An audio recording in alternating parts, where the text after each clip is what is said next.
Session, we're going to tell you about some tools which I've found useful in creating the kind of collateral evidence that we as consultants or knowledge workers or academics need to come up with. This is the list really: WordPress, SlideShare, YouTube, Ecademy, Amazon, and a couple of new ones which you may not have heard of. I'll explain to you how they work and what I've done with them as we go through.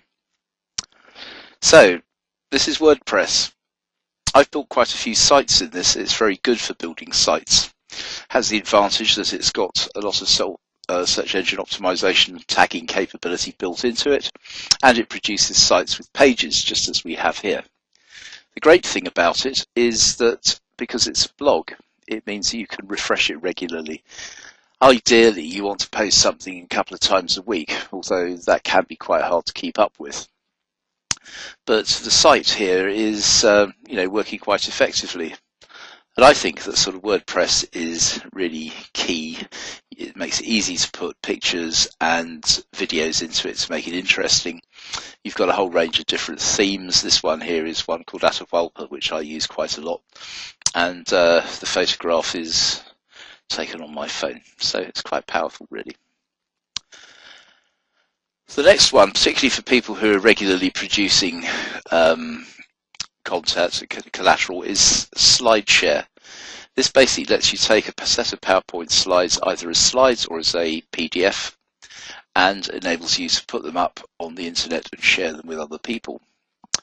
As you can see with this particular one, you can embed YouTube videos into it, and you can also put in forms which allow people to get in touch with you. It costs you something like $25 for 50 contacts or something like that. I forget the details.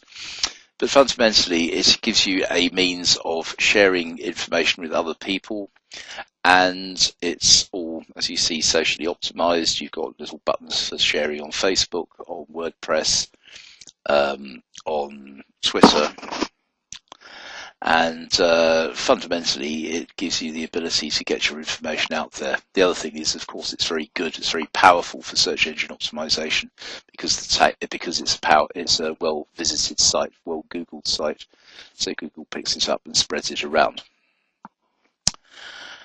Then of course you've got YouTube.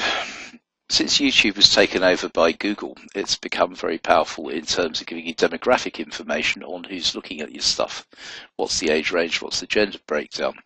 You can create a channel, as I've done here, which is my business channel. And these are some examples of things that, little 5 to 8 minute sections of lectures.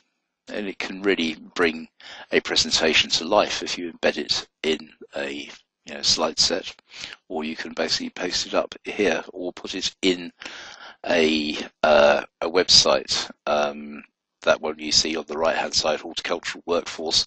I created a report and created it for how you could develop the workforce in the horticultural industry, created a site called growingjobs.org, and basically shot some little interviews of people telling their story for the case studies in their own words. Very easy to embed that into a blog site like created in WordPress, and it really does increase the impact of what you have to say. This is Ecademy. Ecademy is a real conundrum. It's one of the very early social networks. It's never really taken off in the same way as LinkedIn or Facebook has, but it has the real advantage that you can connect with the people that you meet online at face-to-face meetings. It actually functions as a school of online marketing. I learned quite a lot of the things I'm telling you about here from interacting with people on Ecademy, and it's very well search engine optimization orientated. So if you put something in the marketplace, it may be that nobody very much will see it, but I tell you what, Google will see it, and it will give you a real spin-off in actually getting whatever your keywords are that you want to promote it up the rankings. Similarly with the blog environment, it's a good place to create content because you could route it throughout the rest of the social network sphere by using some tools that we're going to talk about in section 3 of this presentation. And don't forget Amazon. You can do lots of things with Amazon as well as sort of buying things and selling your old books. You can create your own little bookstore, and you can create an author page if you've got some books which you've written. I've got 4, one of which is completely mine, and 3 are things that I've got pages in or chapters in. But it does mean that if you actually want to produce stuff out there that people find and they think, oh, well, actually we should take this guy seriously because, you know, he's got a nice little picture in a biography, and we can see that he's actually contributed to some books which are fairly heavy duty. That's all grist to the mill in building up a position of you as a serious person who should be taken seriously in a business sense. If you actually want to create the books, then there's quite a nice new site here called Completely Novel. Completely Novel will let you upload a complete book either as a Word document or as a PDF, and it'll enable you to produce it through an arrangement with a on-demand publisher, the printer, that you can get your books printed out really quite quickly. I took my Growing Jobs report, put it up in this format, to put the case studies in. It came out to a 60-page document, and I effectively was able to get them done for £2.20 each. If I had a print run of 100, I could get it down to £2. This is a very effective way of giving high quality collateral to people that you want to impress. You can also set it up so that it will be embedded in a little frame which can go into a website, which means that people can actually read your book or a subset of it online. So it's quite a powerful tool. If you're prepared to sort of pay a subscription, they'll get ISBN numbers and get it onto Amazon and into other parts of the book distribution channel for you. So it's quite a good site to have a look at. It's called completelynovel.com. I'm quite impressed with it. Now, the next thing is a thing called a Blidget. It's a widget for holding blogs in. This is actually our Fletching Glasshouses site, where we, which is about the vegetables that we produce in our glasshouse. On the right-hand side, we've got a little item just below the Soil Association logo, which is actually our blog. And that means that people can click on the blog and they can read what you have to say embedded in a static site, which is a static page, which can be quite useful for getting your work around.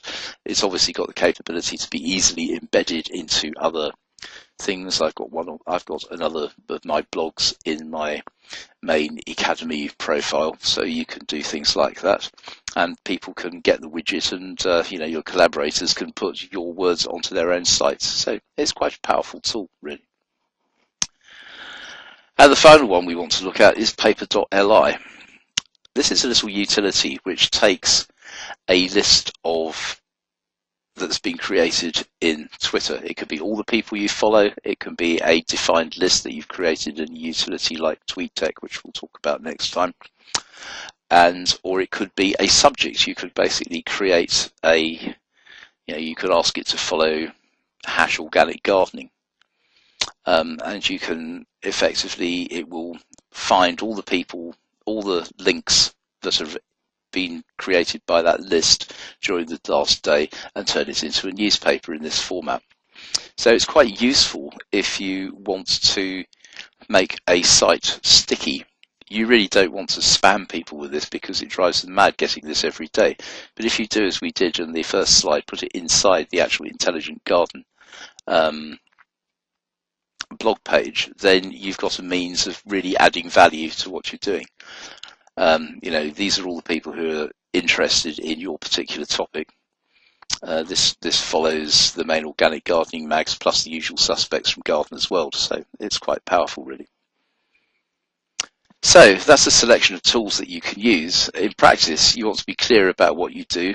You have to have the information to support it, connect it together, get it found, and deliver on the promise. This is what branding is about, but that is what enables you to create the wherewithal to back up whatever assertions that you make about what it is that you do. Thanks.